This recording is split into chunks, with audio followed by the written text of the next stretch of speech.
sűrű köd gomolyog a Visegrádi hegység vonulatai között.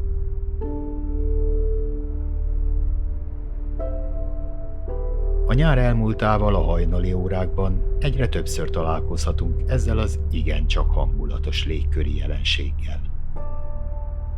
A kicsapódott párátszállító levegőt a hegyek vonulatai falként terelik, majd a mélyebben fekvő síkvidéken szabadon terül szét, és lassan hömpölyög tovább.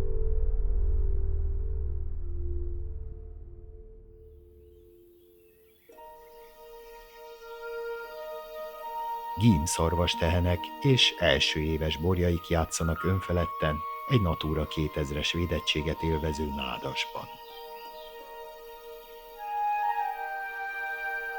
Hirtelen irányváltásokkal gyakran két lábra állva ugrándoznak egymás körül.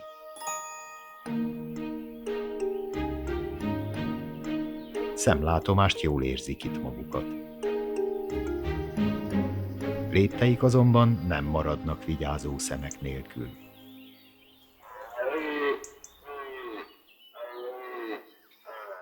A területen domináló öreg bika hangos bőgéssel tudatja, ezek itt az ő tehenei, az ő területe,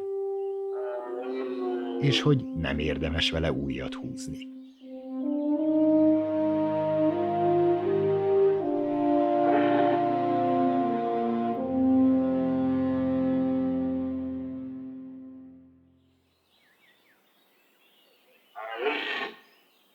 Bőgésére azonban egyszer csak válasz érkezik.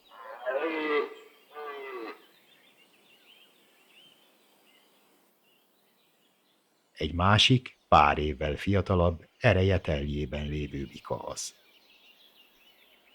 A vetélytársak hangjából már fel tudják mérni az erőviszonyokat, ezért legtöbbször a nagy ütközetek elmaradnak.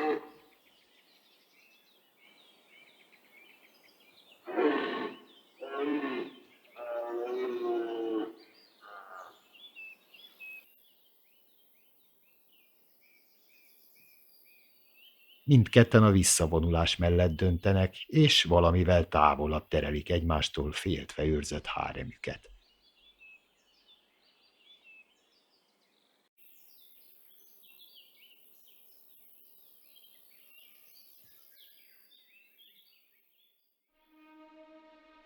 A domináns bikák tehenei körül azonban rendre megjelennek az újabb és újabb riválisok.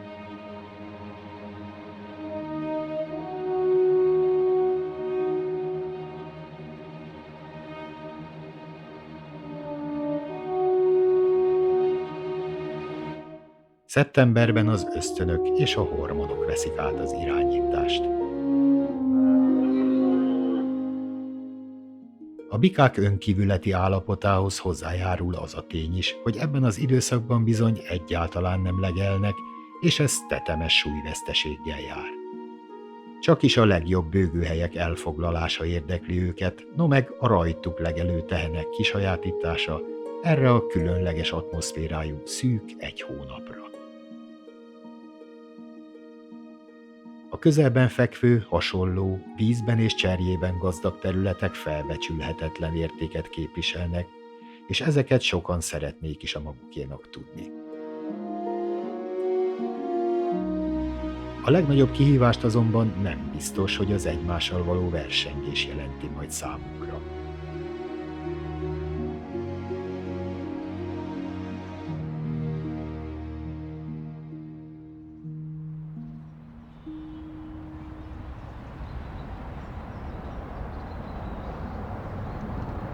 Az emberi tevékenységeink hatására egyre zsugorodó természetes élőhelyek nem csak a vadvilágot, de mindannyiunk életét befolyásolja majd.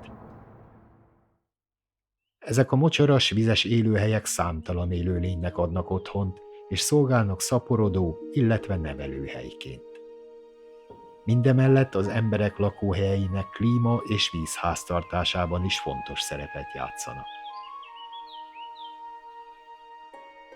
Felmerülhet a kérdés, hogy ezt a szeletnyi természetes élőhelyet, amit az emberi igények és tevékenységek egyre kisebbre szabnak, vajon miért keresi fel mégis évről évre vadon élő állataink serege?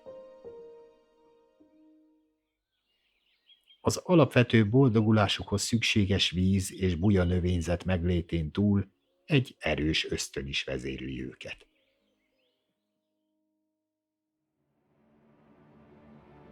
Ez a terület ugyanis a miocénkorban a Duna ártere volt. A természetes feltöltődés után keletkezett mocsaras őstáj és a dús növénytakaró élőlények ezreit vonzhatta. Ezek az árterek szolgálhattak a legideálisabb élőhelyként a gímszarvasok elődeinek számára is.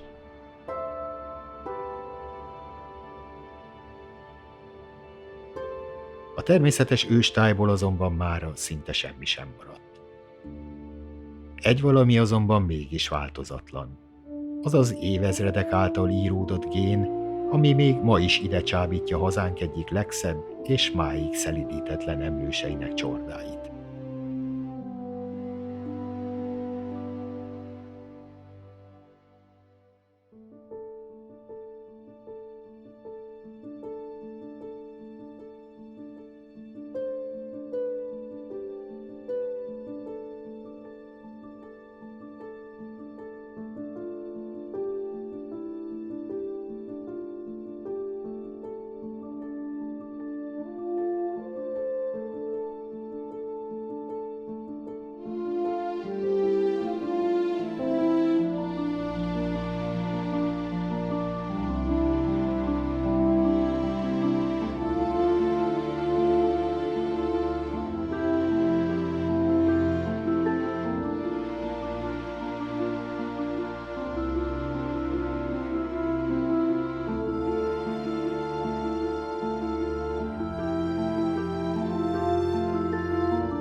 De vajon lesz-e hova visszatérniük ezeknek az állatoknak jövőre is? Hagyunk majd elég életteret magunk mellett a vadvilágnak is, vagy valóban mindig messzebb akarunk utazni ahhoz, hogy láthassuk azt a keveset, amit meghagytunk?